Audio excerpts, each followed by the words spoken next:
Baik, kenalkan nama saya Muhammad Irfan Haryanto dari Teknik Sipil Angkatan 2020. Di sini saya sebagai teknitor untuk mata kuliah kekerasan jalan raya.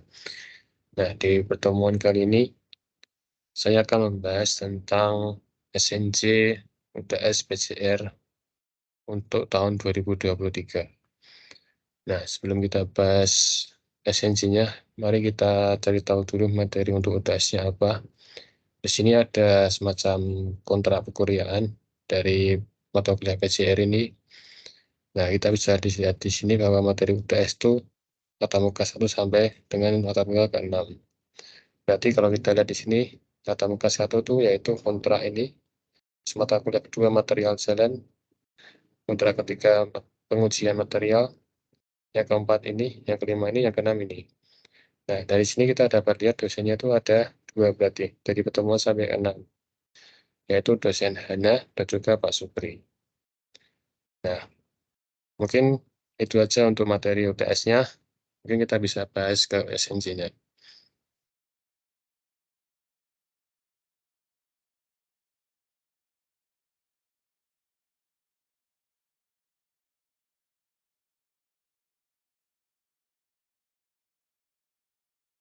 Untuk tahun lalu, jadwalnya sedikit berbeda dengan tahun yang ini. Di mana kalau tahun lalu itu ada 3 dosen. Yang pertama itu Pak Joko, yang kedua Pak Supri, dan Pak Bagus.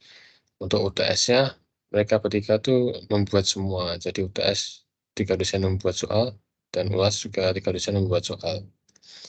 Nah, tadi kan di UTS ada materi dari cuma 2 dosen aja ya. Nah, ini kan ada dosen Hana sama Pak Supri. Berarti nanti kita bahasnya yaitu untuk dosen Hana karena tahun sebelumnya belum mengajar, maka akan disesuaikan. Kemudian untuk Pak Supri itu nanti UTS dan UAS akan dibahas di SNJ ini. Mungkin langsung kita ke SNJ aja. Untuk dosen Hana kan tadi ada 3 materi ya, berdasarkan kontrak.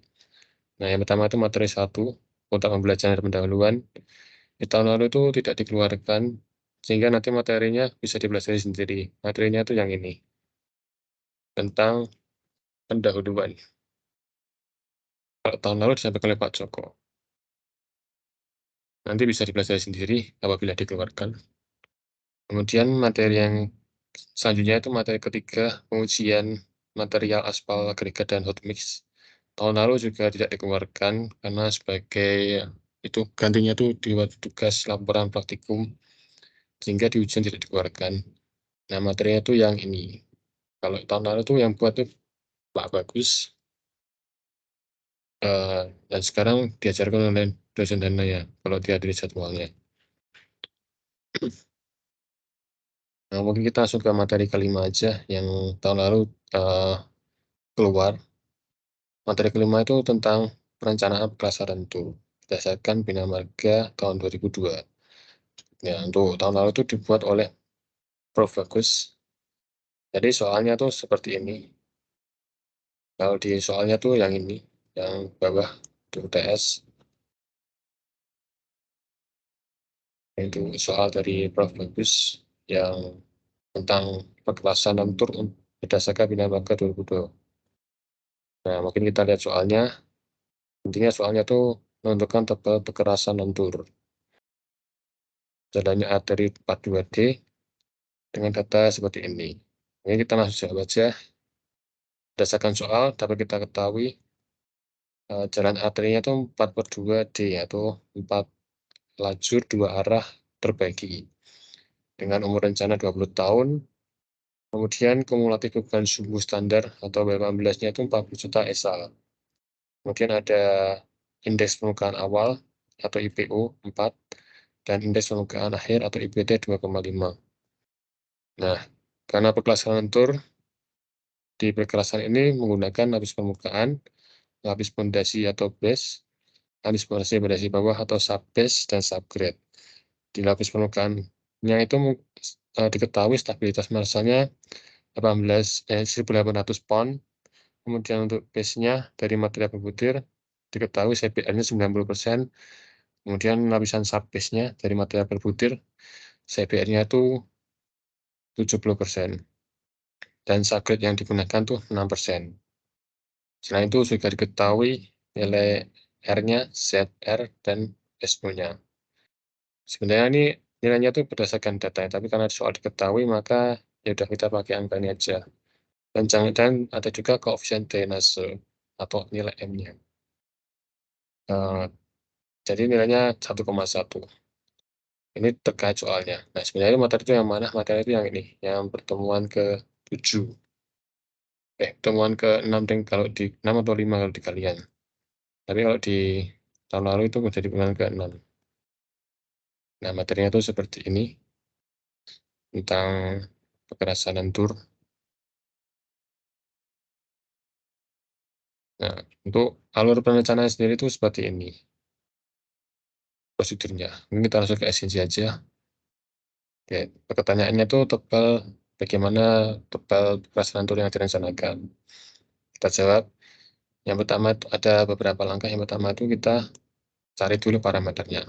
Kita lihat di sini parameternya dibutuhkan apa? 14 R, S0, MR, dan delta PSI. Nah, dari parameter tersebut kita cari dulu W15-nya atau lintas kumulatifnya. Karena jalannya itu 4/2D, berarti dia dua arah. Dan 4/2 berarti dia memiliki 4 lajur, di mana masing-masing lajur itu dia mempunyai dua jalur, di mana masing-masing jalur itu 2 lajur gitu. Sehingga berdasarkan pilihan marga 2002 untuk dua arah itu nilai DD-nya itu 50%. Dan karena per jalurnya itu dapat 2 lajur, maka DL-nya itu diambil 80-100%. Dan coba kita asumsikan pakai DL-nya 80%. Untuk perhitungan 18-nya itu ada di kuliah, bisa dilihat di rumusnya di kuliah. Tapi rumusnya saya tuliskan di sini, yaitu DD kali DL kali 18. Mendapatkan 16 juta SL untuk 18-nya. Kemudian parameter kedua itu adalah nilai delta PSI, di mana perhitungannya itu dari selisih antara indeks IPO dengan IPT, dapatkan 1,5. Kemudian parameter ketiga itu MR efektif.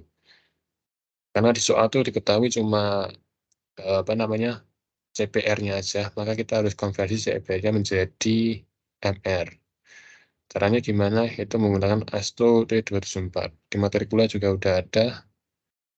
Jadi rumusnya untuk CPR yang kurang dari 10%, MR-nya ini, dan CPR lebih dari 10%, MR-nya ini. Nah, yang kita hitung MR efektif itu ada di masing-masing lapisan, kecuali lapisan permukaan, karena dia nggak pakai CPR kan. Yang pakai cuma subgrade, subbase, dan base. Kalau kita dapat nilai MR-nya ini, kita dapat satuannya itu PSI, nanti dikonversi jadi KSI.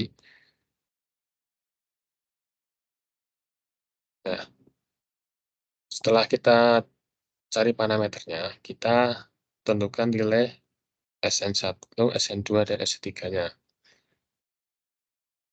Nah, cara mencarinya itu sebenarnya di dalam soal ini tuh memakai grafik gitu. Jadi di lembar soal itu sudah disediakan grafik. Grafiknya itu seperti ini, nanti ada grafik ini, ada grafik ini, ada grafik ini, dan ada grafik ini. Terus kita buat gitu, analisis gitu. Jadi ini seperti alat bantu gitu. Karena pakai rumus kan agak sulit ya. Jadinya pakai grafik-grafik seperti ini. Nah, cara membuatnya tuh ini ada nilai realitas, ada nilai SU, ada nilai W18, ada nilai eh, apa namanya MR, ada nilai delta PSI, dan kita dapatkan nilai SN. Jadi kita cari nilai SN3 dulu. SN3 itu berarti SN yang paling bawah ya. Kalau kita lihat karena SN yang digunakan itu menggunakan MR. MR itu dari sini subgrade-nya 9 KSI. Nah, diketahui kan tadi udah ini bisa diketahui tadi kan di soal udah diketahui R 95%, SO-nya ini. Terus tadi berdasarkan hitungan W18-nya ini. Terus MR-nya tadi bisa perhitungan juga ini, delta PSI juga dari hitungan ini. Nanti dapat SN3. Caranya gimana? Nah, ini R-nya itu kan 95%. Ini 90, ini 99. Kita ambil dari sinilah, mungkin kira-kira 95 dari sini. Kemudian kita tarik terus kita cari nilai SO-nya. SO-nya berapa? 0,4. Nah, di sini. Berarti kita tarik dari sini ke sini. Terus lurus sampai ketemu nilai garis penghubung ini. Setelah itu, kita cari dulu nilai B18. B18 berapa? 16 juta SL. Kita cari nilai 16 miliar. Berarti kan di sini kan. Nah, terus kita tarik sini sampai ujungnya ini. Kemudian kita cari nilai MR-nya. Untuk subgrade kan MR-nya tadi 9 KSI. Ini kita ada satuan KSI. Tadi kenapa sekarang kita rubah jadi PSI. Dari PSI ke KSI itu ya. Ini kan nilainya 9 di sini. Nah, kita tarik dari sini ke sini. Terus kita lihat delta PSI-nya. Delta PSI-nya itu kan dari perhitungan dapat 1,5. 1,5 kan yang ini. Ya, ini kan. Berarti harusnya yang ini. Kita tarik dari sini ke sini. Kemudian didapatkan SN. Ini kita lihat nilai SN-nya dari sini ke sini kita tarik. Kita dapatkan sekitar 5,5 lah. Untuk SN3. Nah, begitu pula SN2. Sama caranya seperti saya SN1 itu. Nanti disesuaikan aja nilai yang berubah itu apa. Yang berubah itu nilainya ini biasanya MR-nya berubah. Karena kan tiap lapisan berbeda. Terus SN2-nya didapatkan 3,3. SN1-nya 3,1. Itu untuk nilai SN-nya. Kemudian parameter yang ketiga, untuk yang langkah ketiga itu menentukan nilai A-nya. Jadi tiap lapisan itu punya nilai A masing-masing. Ya, berbeda dengan SN ya. Kalau SN itu kan berdasarkan subgrade, subbase, sama base kan. Tapi kalau nilai A itu kita tulis dari permukaan. Dari permukaan ada lapis permukaan, bisa aspalnya itu. Jadi diketahui Marshall-nya kan 1800 pound. Nah, kita tarik garis ke sini tuh, itu dapat nilai A1. A1-nya sekitar 0,41 lah. Bisa kita bilang seperti itu. Kemudian lapis fondasi, base, karena ini material berbutir, makanya grafik ini. Tadi CP-nya 70%, untuk sub, untuk base kan 70% di soal.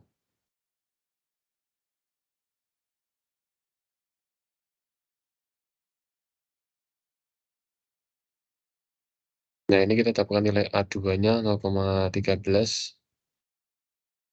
Dan kemudian untuk sub base-nya itu CP-nya 90%, kita tarik nilai A-nya itu 0,1375. Kemudian setelah parameternya selesai, kita cari tebalnya. Ini sesuai dengan pertanyaan tadi. Jadi yang pertama itu cari parameternya dulu. B18, data PSI, MR, efektif. Terus kemudian yang kedua kita cari SN-nya. Terus yang ketiga cari A-nya. Terus yang keempat kita baru bisa menghitung tebalnya. Nah, tebal lapisan itu hitungnya dari permukaan. Untuk rumusnya itu bisa lihat di materi kuliah di sini ya. Di sini tuh kita bisa lihat di contoh perhitungan nanti. Jadi ini hitungannya seperti ini. Nanti ikuti aja cara perhitungannya. Tapi ini kita lihat untuk lapis permukaan tuh kita kasih kode D1 itu 8 inch. Dengan 8 itu kita cek syarat minimumnya kan 3 inch. Maka dia oke lah. Jadi 8 inch bisa dipakai. Nah, untuk base itu kan tebalnya 0,14 inch kan. Setelah kita cek dengan syarat minimum kan 6 inch. Berarti dia nggak bisa pakai 0,14 inch. Nah, kita pakainya yang syarat minimum yaitu 6 inch. Kemudian untuk D3-nya yaitu tebal subbase-nya 9 inch. Nah, kita bisa simpulin bahwa kita bisa mencari tebal kekerasan dengan tebal permukaannya 8 inch, base-nya 6 inch, subbase-nya 9 inch. Sehingga total kekerasan itu jadi 23 inch, itu tanpa subgrade ya. Untuk esensi yang soal materi tentang kekerasan lentur binario 2002 itu seperti itu. Itu soal yang dari materi dosen Hana ya. Nah, kemudian kita ke dosen selanjutnya itu dosen Pak Supri. Ada 3 materi juga kan. Mungkin kita satu persatu dulu. Yang pertama itu materi kedua tentang material jalan dan sambungan aspal. Tahun lalu juga dibuat oleh Pak Supri. Soalnya seperti ini. Intinya itu tentang beban lalu lintas itu jadi penyebab kerusakan. Nah, gimana penyebabnya sama pengaruhnya terhadap jalan yang sudah beraspal maupun yang belum beraspal. Nah, ini bisa dicek di materi kuliah yang kedua, itu bisa lihat di sini tentang durabilitas. Untuk jawaban yang aspal di sini. Nanti tinggal disusun aja kalau kena air jawabannya tinggal diganti pakai kena air, kalau pakai beban lalu lintas ya dijawab beban lalu lintas saja. Terus dampaknya itu di sini alasan aspal, sedangkan yang agregat itu bisa dilihat di sini tentang durabilitas agregat. Dia bisa dapat degradasi, desintegrasi, dan akibatnya itu udah dari sini semua. Jadi tinggal menyesuaikan aja dengan materi. Ya, karena di yang di soal itu dinyatakan beban lalu lintas, maka untuk aspal itu penyebabnya itu ya karena mengalami oksidasi. Di mana oksidasi itu ada lapisan film tipis kemudian akan pecah jika terkena beban lalu lintas. Kalau kena air, bahkan kalau misalkan ditanya itu larutan terkena air gitu, maka lapisan akan larut jika terkena air hujan. Nah, pengaruh merugikannya bisa dilihat di sini, bisa dibaca sendiri untuk pengaruhnya, dan bisa juga dilihat di materi. Kemudian kalau ini kan untuk yang sudah beraspal ya, kalau yang belum beraspal itu penyebabnya itu kalau beban lalu lintas itu dia akan mengalami degradasi. Kalau misalkan ditanyanya air hujan, maka dia kena jawabannya itu mengalami disintegrasi sesuai dengan kuliah yang ini. Nah, pengaruhnya itu kenapa? Karena faktor luar bagi pada beban kendaraan itu sehingga mengalami degradasi. Pengaruh merugikannya ya sesuai dengan yang ada di sini, bisa dibaca di PPT maupun di SNJ ini.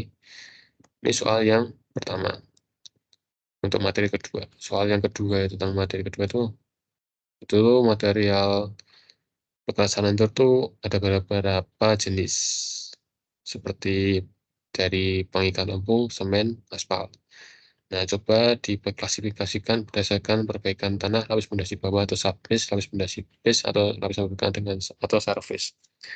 Nah, untuk ini bisa tidak di materi yang kuliah yang sama tentang ini juga, tentang apa namanya material jalan. Itu kan bisa dibaca di sini. Sini sudah ada lengkap lah ya. Mungkin secara ringkasnya tuh nanti perbaikan tanah tuh seperti ini, apa aja bahannya, pondasi bawah itu seperti ini, pondasi itu seperti ini, permukaan itu seperti ini. Tuh. Mungkin langsung ke materi keempat tentang perancangan saluran aspal atau perancangan hot mix. Tapi tahun lalu tuh Pak Supri nggak mengeluarkan soal tentang materi ini. Malahan yang mengeluarkan malah Pak Bagus atau Prof. Bagus. Itu tentang film FMA, FFA. Itu suruh menggambar sama menjelaskan gitu. Nah, di materinya Pak Supri itu udah ada sebenarnya seperti ini. Gambaran ilustrasinya, terus bentukan strukturnya seperti ini. Nah, mungkin karena ini yang buat Prof. Bagus, jadi aku jelasin pakai materinya Prof. Bagus saja. Di Prof. Bagus sudah membuat, di materinya Prof. Bagus itu juga ada tentang itu juga. Ini gambarnya. Nah, ini udah aku masukin ke sini. Eh, jadi pengertian film itu seperti ini, rongga udara dalam campuran, terus FMA itu rongga dalam agregat, terus FMA itu rongga tulis aspal. Nah, terus gambar seperti ini. Jadi ini tuh filmnya di sini. Kemudian kalau kita buat eh, struktur seperti ini, maka filmnya tuh di sini jadinya di atas. Kemudian ini FFV-nya tuh yang ini. Nah, gabungan FFV dengan film itu disebut FMA.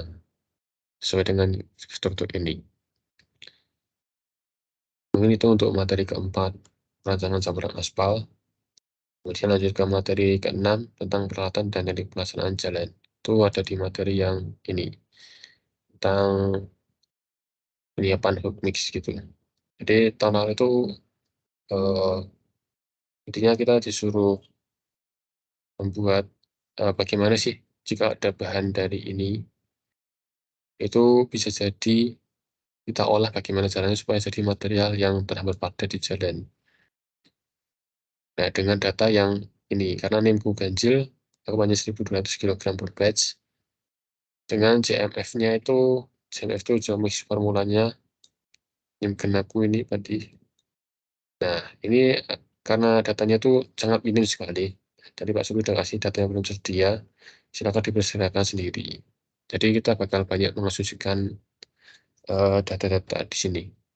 Jadi tahapannya tuh ada beberapa langkah untuk membuat hotmix-nya. Hotmix-nya itu langsung ACWC. Di dalam materi kuliah itu udah ada di sini. Contoh penjelasannya lengkap gitu ya. Mungkin aku buat sedemikian supaya mudah dipahami. Jadi ini yang langkah pertama itu produksi hotmix-nya.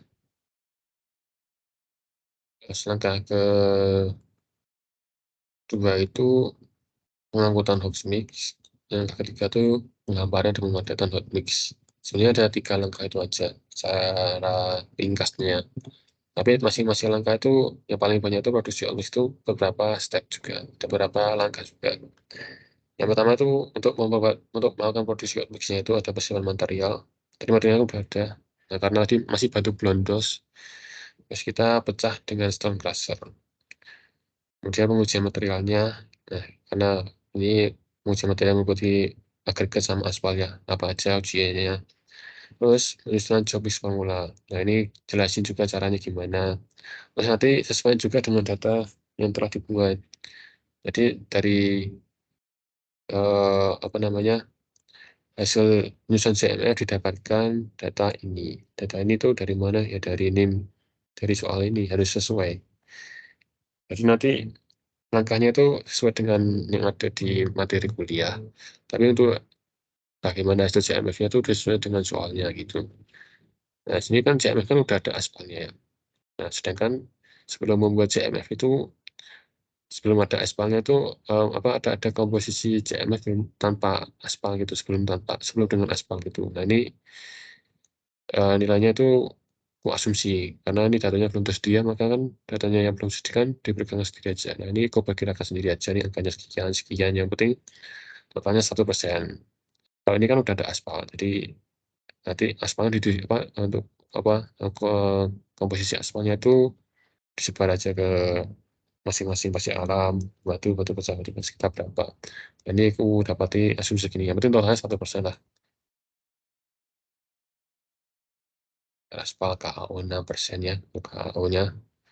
Yang keempat itu kan tadi sudah persiapan, pengujian, penyusunan, kemudian setting AMP atau kalibrasi Kotlin. Nah, ini eh, sebenarnya ini banyak asumsi juga. Ini kan coba-coba ini nilainya itu istilahnya mengira-ngira aja. Atau kita asumsi gitu lah bahasa sederhananya. Nanti kalian berdasarkan data ini tuh bisa dibuat grafik seperti ini. Jadi itu dari kan ada 4 kolbin ya. Ada kolbin A, kolbin B, kolbin C, kolbin D. Kolbin A itu untuk batu pecah ini, kolbin B itu untuk batu pecah yang ini, kolbin C itu untuk batu, kolbin D itu pasir. Nah, itu dan ini kan tentang produksi hot mix-nya. Jadi kita intinya tuh mencari gimana sih bukaan yang pas gitu. Makanya kita cari satu persatu bukaannya. 2 cm itu berapa ton beratnya yang didapat di masing-masing cold bin. Nah, ini masing-masing cold bin itu ada 6 trial, langkahnya itu seperti ini. Nah, ini trial ini kalian asumsi aja karena ini belum diketahui dalam soalnya. Ini untuk cold bin A, cold bin B, cold bin C, cold bin D. Nah, masing-masing nanti itu nanti diplotin dengan di sini. Ini cold bin A yang ini cold bin B yang ini cold bin C, ini cold bin D. Ini anaknya diabaikan dulu aja. Jadi ini sebenarnya pertamanya membuat grafik dulu. Nah, setelah membuat grafik, kita lihat di langkah selanjutnya, itu tuh menentukan bukaan masing-masing kolbin. Jadi kan ditanya kan kolbin A itu kita belum tahu berapa bukaannya. Terus kolbin B berapa bukaannya, kolbin C, dan kolbin D. Makanya kita lakukan trial satu persatu. Kalau kita buka 2 cm, kita dapat berapa nih? Mungkin gitu. Nah, karena ini genap, kapasitas AMP yang digunakan itu 1.203 batch per batch. Terus nanti kapasitasnya tuh jadi 24 ton per jam. Nanti dengan apa? Ini harus sesuai dengan data yang ada di sini kan.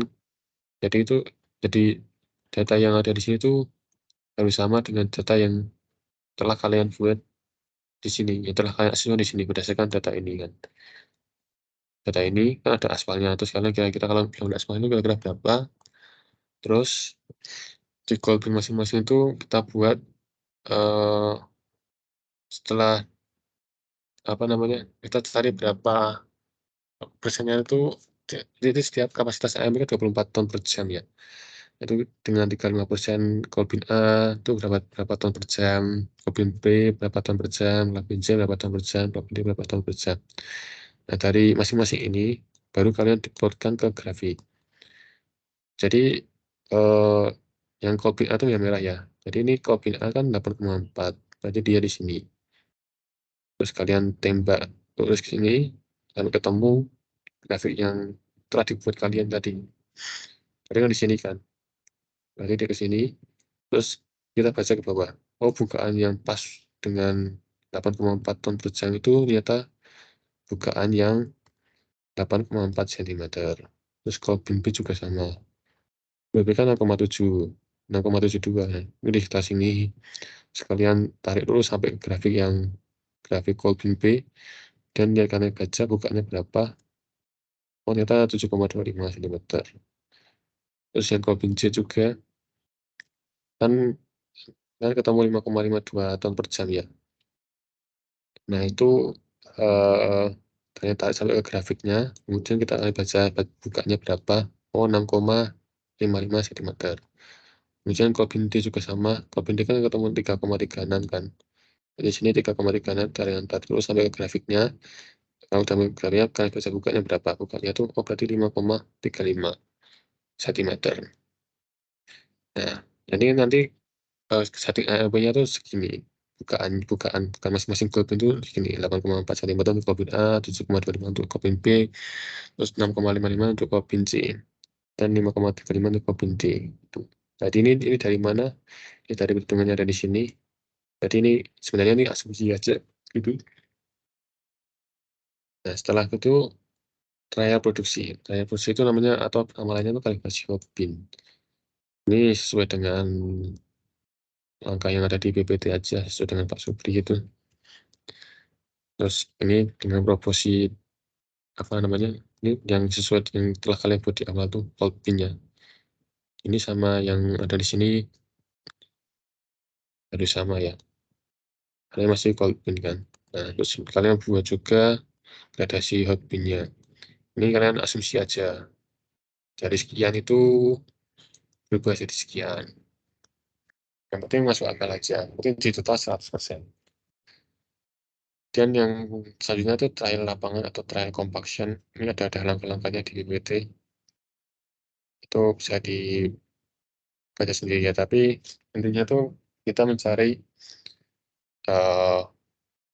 tebal hamparan itu berapa sih. Tebal hamparan yang digunakan berapa. Sama data yang dipakai itu berapa formasinya.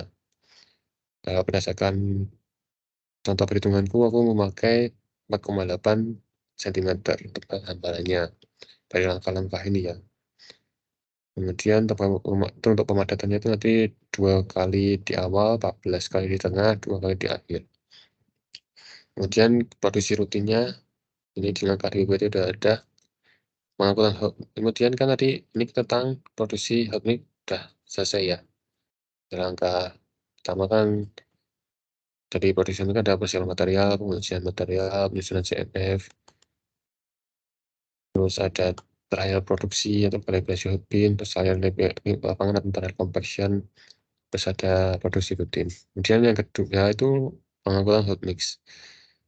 Nah, ini secara umum tuh biasanya hot mix itu dianggap pakai dump truck, terus kemudian ditutup dengan terpal agar suhunya itu terjaga atau tidak mengalami penurunan yang drastis dari AMP sampai ke lokasi pekerjaan.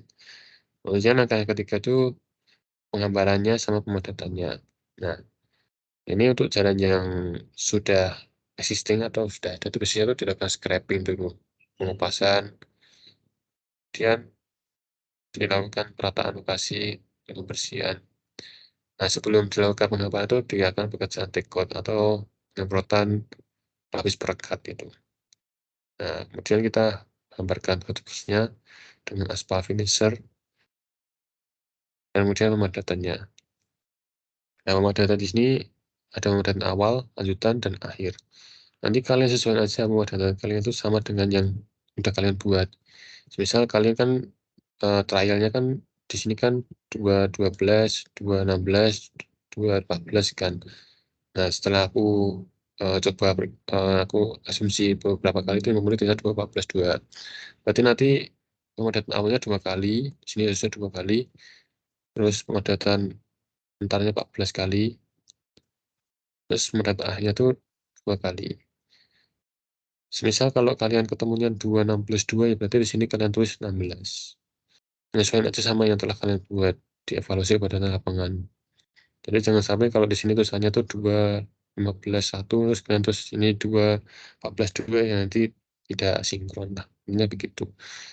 Mungkin itu secara ringkas tentang esensi yang telah saya buat. Mungkin apabila ada pertanyaan, bisa ditanyakan kepada pihak yang terkait.